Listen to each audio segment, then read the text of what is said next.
Bienvenidos y gracias a todos por asistir. Thank you all for coming. The situation simply that we're facing isn't tenable. We've created a situation where we have 12 million families living, 12 million people living in fear, turning good people into criminals, marginalizing them. We have demagogues raising fears and creating hatred and violence among our people. And the law that we have is simply madness. I want to tell a brief story that happened at the Board of Trustees meeting last month in San Antonio. We heard from a young woman named Benita who came over with her family when she was a toddler. She has no real memory of having been in Mexico. Her family was from Mexico. She's lived here all her life, and however had no social security card, couldn't get work, managed to be a valedictorian at her high school, graduated from college with a double major, and is now facing deportation. Deportation to a country that she's never been to, where she has no family. A law that creates that situation is a law that is beyond unjust. It's simple madness. It's stupid, and we need to help change that. This is one of the great moral and religious issues of our time.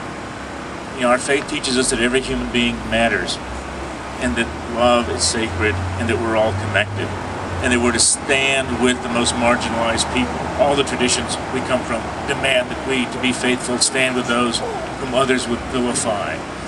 And unfortunately, we live in a society that's become addicted to scapegoats. At one time, it was Jews. At one time, it was African Americans. Then it's GLBT people, and now it's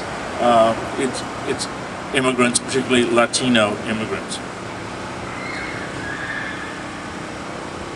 I need to say something, I think, too, about the issue that we'll all hear about, well, this is, you know, these people are here illegally. We have to understand that the fact that something is legal or not cuts no moral ice whatsoever. Yeah. I mean, Jim Crow laws were legal. Slavery was legal. Apartheid was legal. It was legal to burn Michael Servetus at the stake. Yeah. You know, the execution of Jesus was legal in that system. What we're called to do as people of faith is to change the law when the law is not just. And so the fact that something is outside the color of law is not a moral argument, nor is it an argument that people of faith ought to pay much attention to. This isn't about not caring about the rule of law. We've always been people who've pushed to make laws just. And we have always understood that laws are the way that powerful people oppress those who have no power. The real question is, who has a moral right to be here? And on that, the ancient value of humility, I think, is upon us. The truth is, unless you can trace your ancestors back to the first people who crossed the Bering Straits, every single one of us lives on stolen property. Every single one of us.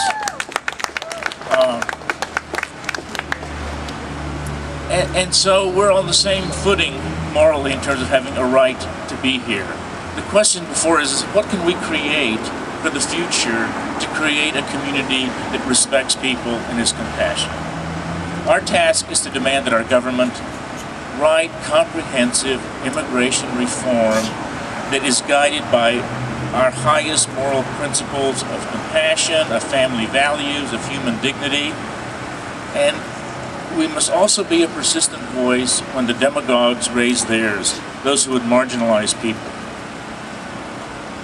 We, together with lots of people of goodwill, and let me say on this issue is one where it's amazing. We're standing with Catholics, with Jews, with evangelicals. I mean, the American Evangelical Association in November put out a statement that could have been written by the Unitarian Universalist Association. People of faith are united in saying that this must change. So let's take our place in that. we can make a difference. Muchísimas gracias por todo lo que hacen en esta gran obra de nuestro tiempo. Thank you all for this work that you're doing on this huge issue of our time.